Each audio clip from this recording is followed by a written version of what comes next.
नमस्कार, जी यूपी उत्तराखंड देख रहे हैं आप। आपके साथ मैं हूं ऋतु। बुलेटिन की शुरुआत करेंगे और सबसे पहले आपको काकोरी लिए चलेंगे, जहां पर सीएम योगी आदित्यनाथ क्या कुछ कह रहे हैं। सुनवाते हैं। अलग अलग स्थानों पर आयोजित समारोह में उपस्थित प्रदेश सरकार के हमारे सभी मंत्रीगण, सभी माननीय जनप्रतिनिधिगण, सभी माननीय स्वतंत्रता संग्राम सेनानी और क्रांतिकारियों के परिजन, शहीद परिवारों के परिजन, वीर नारियां, पूर्व सैनिक और उपस्थित सभी प्रदेश भर के हमारे सभी उपस्थित बहनों और भाइयों, काकोरी ट्रेन एक्शन के शताब्दी समारोह के शुभारंभ के अवसर पर मैं आप सबका हृदय से स्वागत करता हूं। उन महान क्रांतिकारियों का जिन्होंने भारत की स्वाधीनता के लिए अपना सर्वस्व न्यौछावर किया था, उनकी स्मृतियों को नमन करते हुए देश के ज्ञात और अज्ञात सभी क्रांतिकारियों, स्वतंत्रता संग्राम सैनिकों, सेनानियों, शहीदों और भारत माता के लिए अपने आप को समर्पित करने वाले सभी ज्ञात अज्ञात सेनानियों को मैं नमन करते हुए अपनी विनम्र श्रद्धांजलि अर्पित करता हूं। हम सब जानते हैं कि देश 1947 में 15 अगस्त के दिन आजाद हुआ,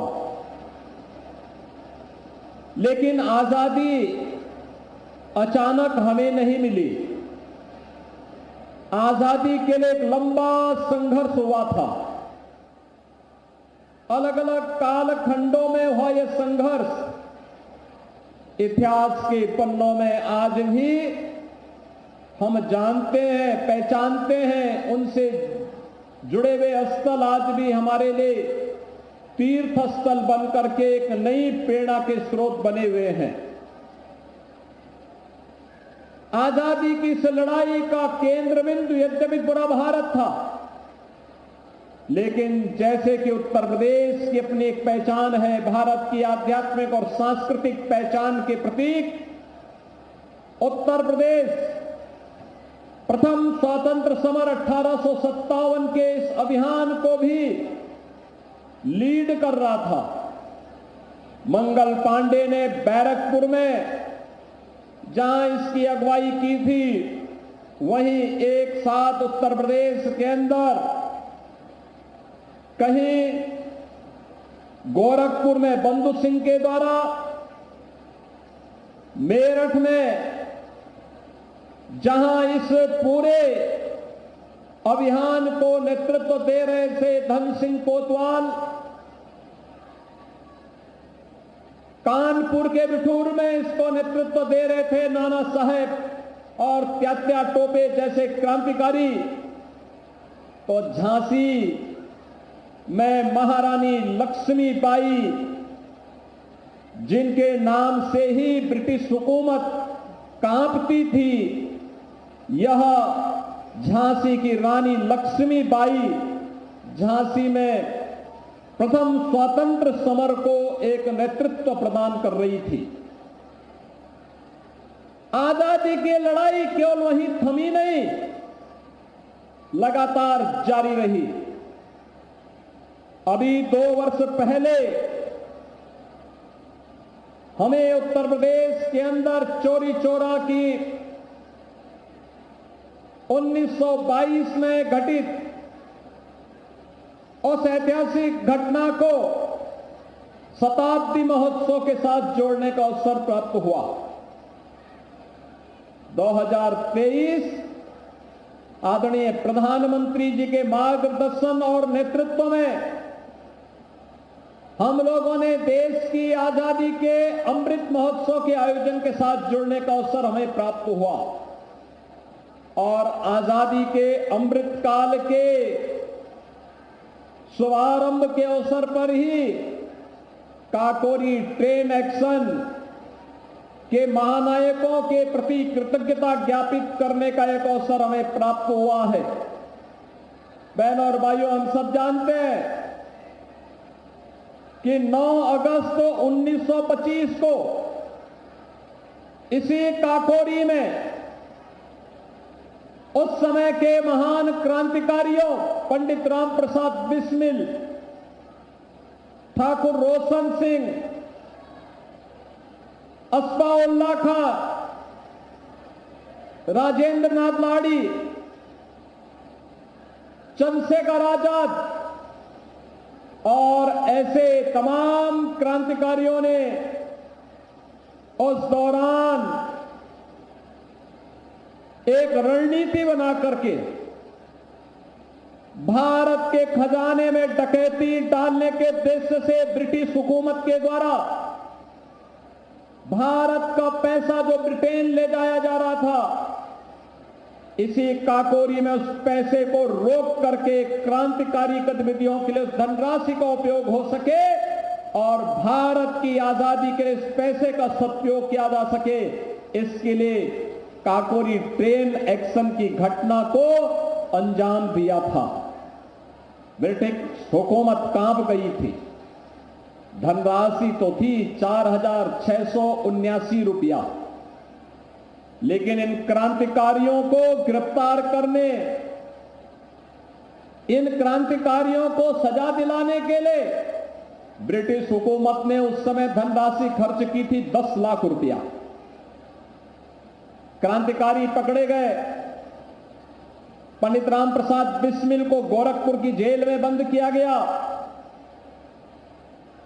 ठाकुर रोशन सिंह, राजेंद्र नाथ लाड़ी, अस्फाउल्लाह खां को अलग अलग जेलों में गोंडा, फैजाबाद और नैनी जेल में बंद करके बिना सुनवाई किए ही इन्हें फांसी की सजा सुना दी गई। और फांसी की सजा ही नहीं सुनाई, जो नियत तिथि थी, ब्रिटिश हुकूमत कितनी घबराई हुई थी कि नियत तिथि से एक दिन पहले ही इन क्रांतिकारियों को, काकोरी ट्रेन एक्शन के महानायकों को फांसी के फंदे पर लटका करके उस समय की हुकूमत ने अपनी कायरता का परिचय देने का कार्य किया था। लेकिन उस समय इन क्रांतिकारियों को जब सजा भी दी जा रही थी, इन्होंने कभी भी ब्रिटिश हुकूमत के सामने हिम्मत नहीं हारी। इस पूरे आंदोलन को नेतृत्व प्रदान करने वाले पंडित राम प्रसाद बिस्मिल से जब पूछा गया, एक ही बात उनसे पूछा जाता था, जिस भी क्रांतिकारी से पूछा जाता था कि आखिर कोई इच्छा हो, ब्रिटिश हुकूमत से माफी मांग लोगे तो हो सकता माफी मिल जाएगी। उन्होंने कहा नहीं, जीवन पुष्प चढ़ा चरणों पर, मांगे मातृभूमि से यह वर, तेरा वैभव अमर रहे मां, हम दिन चार रहे न रहे। इस संकल्प के साथ इन्होंने मातृभूमि के लिए फांसी के फंदे पर झूलना स्वीकार किया, लेकिन ब्रिटिश हुकूमत के सामने झुकना स्वीकार नहीं किया। इन्हीं क्रांतिकारियों के शहादत का परिणाम है, इनके बलिदान का परिणाम है आज हम आजादी का उपभोग कर पा रहे हैं। याद करिए, 9 अगस्त की तिथि काकोरी ट्रेन एक्शन की तिथि भी है और अंग्रेजों भारत छोड़ो का अभियान आज ही के दिन 1942 में महात्मा गांधी ने प्रारंभ किया था। तो 9 अगस्त की तिथि हमारे लिए अत्यंत महत्वपूर्ण तिथि है। और इस बार जब शताब्दी महोत्सव का शुभारंभ हम कर रहे हैं, तो बहनों और भाइयों, 9 अगस्त को आज के दिन पर हमारा एक प्रमुख पर्व नाग पंचमी भी है। नाग पंचमी शक्ति के प्रतीक, कुंडली शक्ति, जिसको हम भौतिक जगत में नाग शक्ति के रूप में, नाग पंचमी के रूप में, नाग देवता के रूप में पूजन के और कार्यक्रम के साथ जुड़ते हैं, उसके अनुष्ठान का भी तिथि है। और भौतिक जगत में आज की तिथि पे हमारे युवा पहलवान जगह जगह जाकर के अखाड़ों में अपने शक्ति प्रदर्शन करने का काम भी करते हैं और शक्ति प्रदर्शन का परिणाम है कि कल भारत को हॉकी में भी एक मेडल ओलंपिक में प्राप्त हुआ है और जेवलिन थ्रो में भी नीरज चोपड़ा को एक नया मेडल प्राप्त हुआ है। मैं इस अवसर पर अपने इन सभी भारतीय खिलाड़ी जो भारत का नेतृत्व दे रहे हैं, जो भारत के दल को वहां पर नेतृत्व प्रदान कर रहे हैं, उन सभी भारत माता के सपूतों का भी मैं इस अवसर पर अभिनंदन करता हूं और खास तौर पर श्री नीरज चोपड़ा जिन्होंने जेवलिन थ्रो में कल मेडल प्राप्त किया है और साथ साथ भारत की हॉकी की टीम जो लगातार पिछले 2 ओलंपिक से फिर से अपने पुराने प्रदर्शन को दोहराने के लिए प्रतिबद्ध दिखाई दे रही है। इस पूरी भारत की हॉकी टीम का भी मैं इस अवसर पर बधाई देते हुए अभिनंदन करता हूं। भाइयों और बहनों, प्रधानमंत्री मोदी जी ने हमें आजादी के अमृत महोत्सव के वर्ष पर पंच प्रण की याद दिलाई। पंच प्रण केवल एक भाषण नहीं है, ये केवल शब्दावली नहीं है, यह हमारे जीवन का संकल्प होना चाहिए, ये जीवन का व्रत होना चाहिए। भारत को दुनिया की महाशक्ति बनाने के लिए, विकसित भारत की परिकल्पना को साकार करने के लिए, हर भारतवासी के लिए जीवन में जो 5 महत्वपूर्ण कार्य करने हैं उनका अनुसरण किस रूप में करते हुए हम भारत को दुनिया की एक ताकत के रूप में स्थापित कर सकते हैं, इसका भी एक माध्यम है। और इसके लिए हम में से हर एक व्यक्ति के जीवन का ध्येय एक ही होना चाहिए और ध्येय एक ही हो जो हमारे क्रांतिकारियों ने, स्वतंत्रता संग्राम सेनानियों ने जो संकल्प देश की आजादी के लिए लड़ा था, आज हमारे ऊपर वह दायित्व है कि भारत की इस आजादी को बरकरार रखने के लिए उस कालखंड में बलिदान की आवश्यकता पड़ी। आज हम अपने कर्तव्यों का पालन करते हुए अगर इसका अनुपालन करते हैं तो कोई कारण नहीं कि भारत दुनिया की एक बड़ी ताकत के रूप में न उभरे।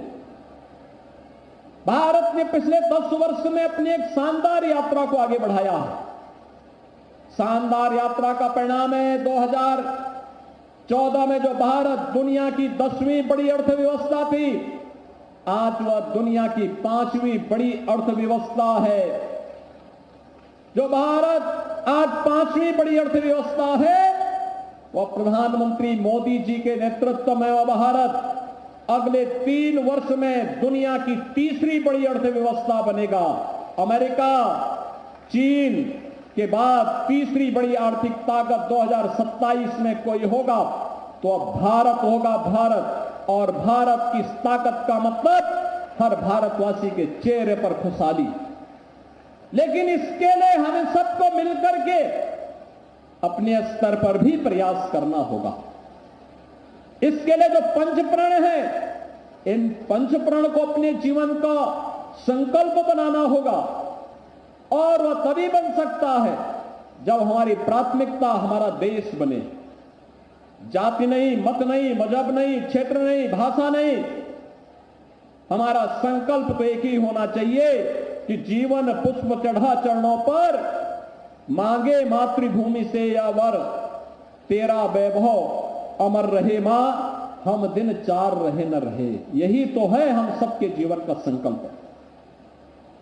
राष्ट्र प्रथम का भाव, मेरा व्यक्तिगत हित राष्ट्र के हित से महत्वपूर्ण नहीं हो सकता। मेरी जाति का व्यक्तिगत हित मेरे राष्ट्र से बढ़कर के नहीं हो सकता है। मेरे मत और मेरे मजहब का हित मेरे राष्ट्र से बढ़कर के नहीं हो सकता है। देश की एकता और अखंडता के लिए अपना सब कुछ न्यौछावर करने का एक संकल्प और उसके लिए समर्पण का एक भाव व्यक्तिगत कर्तव्यों से लेकर के नागरिक कर्तव्यों तक आगे बढ़ता हुआ सैनिकों के सम्मान से लेकर के एकता और अखंडता के लिए कार्य करना, समतामूलक समाज की स्थापना के लिए कार्य करना, वोकल फॉर लोकल के लिए कार्य करते हुए आत्मनिर्भरता के लक्ष्य को प्राप्त करना, समाज में सबके प्रति समभाव रखते हुए राष्ट्रीय अखंडता को बरकरार रखने के लिए प्राणपण से जुड़ करके कार्य करना।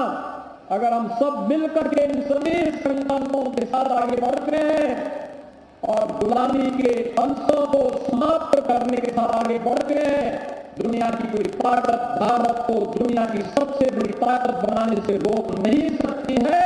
अब भारत का समय आ गया है और भारत के समय के लिए प्रधानमंत्री मोदी जी ने इसलिए कहा था, इसीलिए आजादी के अमृत महोत्सव में प्रधानमंत्री जी ने कहा था कि यही समय है और सही समय है।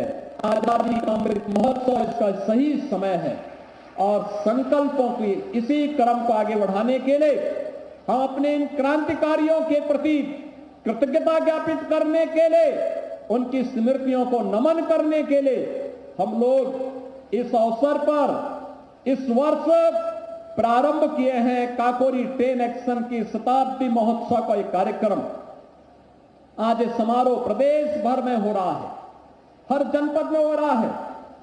मंत्रीगण भी गए हैं, माननीय सांसदगण भी हैं, माननीय विधायक गण हैं, महापौर हैं, जिला पंचायत अध्यक्ष हैं, विधान परिषद सदस्य हैं, जिला पंचायत अध्यक्ष हैं, ब्लॉक प्रमुख हैं, चेयरमैन हैं, अलग अलग जनपदों के कार्यक्रम में और शामिल होकर के विद्यार्थियों के साथ, क्रांतिकारी परिवारों के साथ, शहीद परिवारों के साथ, पूर्व सैनिकों के साथ, वीर नारियों के साथ इस कार्यक्रम में सहभागी बनकर के इन कार्यक्रमों को आगे बढ़ा रहे हैं। ये कार्यक्रम लगातार आगे चलेंगे। इस कार्यक्रम की श्रृंखला में अभी आज ये कार्यक्रम होंगे। आज हर शहीद स्मारक पर राष्ट्र धुन के साथ पुलिस, पीएसी, अर्धसैनिक बल, सैनिक, सेना, होमगार्ड, एनसीसी, इन सब के बैंड की धुन भी बजती हुई दिखाई देगी। ये अपने क्रांतिकारियों के प्रति, शहीदों के प्रति एक सम्मान का प्रतीक और एक कार्यक्रम लगातार चलेगा। 13 से 15 अगस्त तक हर घर तिरंगा का अभियान चलेगा। हर घर में तिरंगा, भारत की आन मान शान का प्रतीक, भारत का राष्ट्रध्वज हर घर के ऊपर फहराया जाएगा, हर संस्था के ऊपर फहराया जाएगा और ये कार्यक्रम युद्ध स्तर पर चल रहा है। उत्तर प्रदेश में 4.5 करोड़ तिरंगा हर घर के ऊपर फहराने के एक बड़े लक्ष्य के साथ हम लोग आगे बढ़े हैं और मुझे प्रसन्नता है कि यहां पर प्रदेश सरकार के साथ साथ सभी विभाग और जिला प्रशासन, सभी संस्थाएं मिलकर के इस कार्यक्रम के साथ जुड़ रही हैं। 1 वर्ष तक चलने वाला एक कार्यक्रम, कल आपने देखा होगा कि 10 एक्शन की शताब्दी महोत्सव के इस पूर्व संध्या पर राष्ट्रभक्ति के गानों की भी एक संध्या हर जनपद में आयोजित हुई। ये कार्यक्रम बड़े हर्षोल्लास के साथ लोगों ने उस कार्यक्रम में सहभागिता की, हमारे कलाकारों ने सहभागिता की। स्थानीय कलाकारों का एक मंच मिला अपनी प्रतिभा को दिखाने के लिए।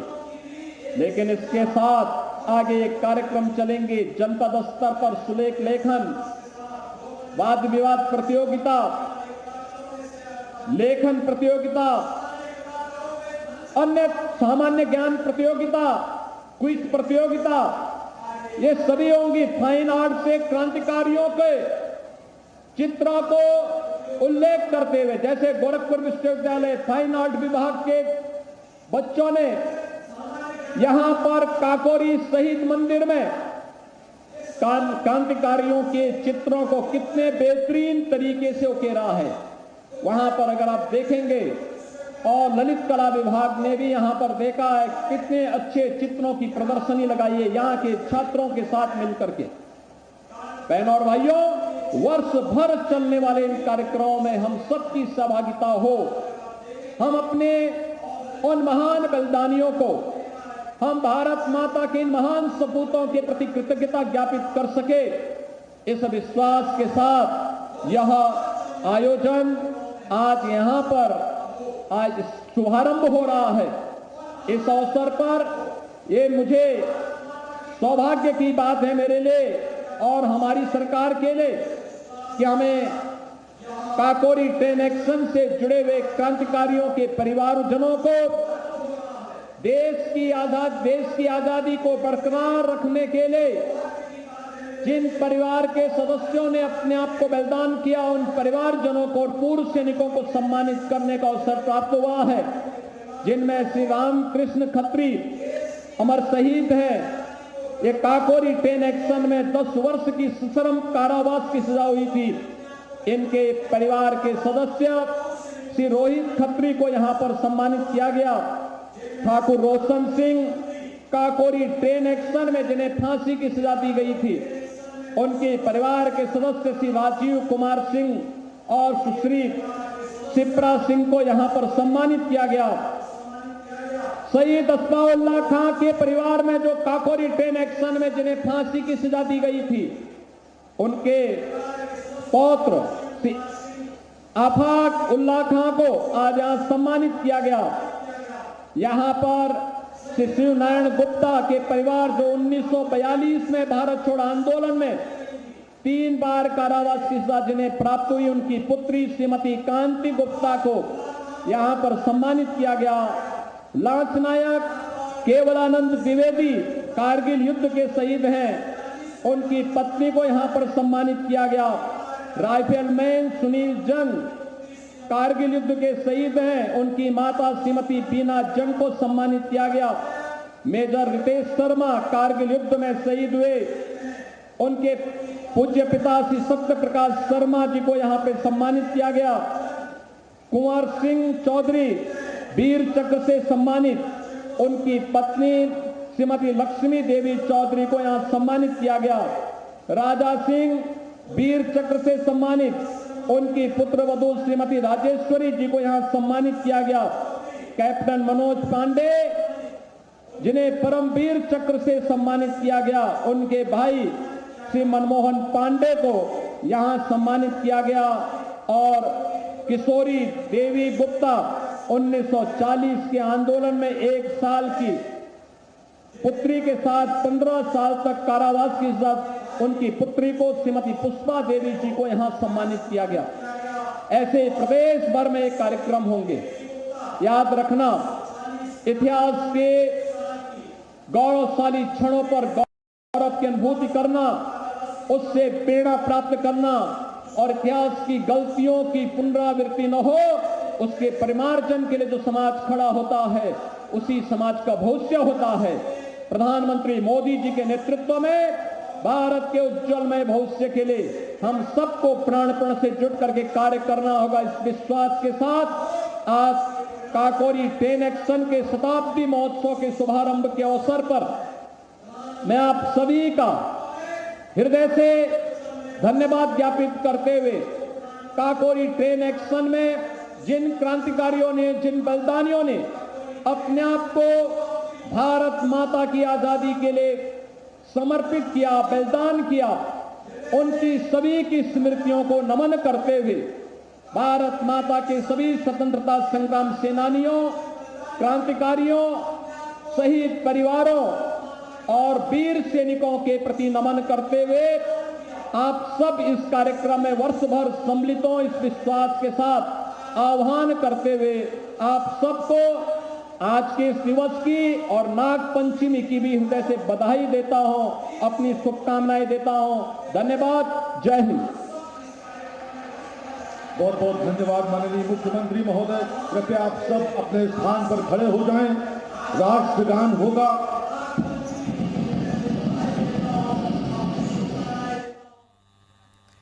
तो मुख्यमंत्री योगी आदित्यनाथ क्या कुछ कह रहे थे आपने सुना, जहां काकोरी ट्रेन एक्शन को लेकर के शताब्दी महोत्सव का शुभारंभ जिसको लेकर के उनका संबोधन शहीदों को नमन करते हुए नजर आए। और ये तस्वीरें आपको दिखा रहे काकोरी से, जहां मुख्यमंत्री इस वक्त मौजूद है और आज से शुभारंभ हो रखा है।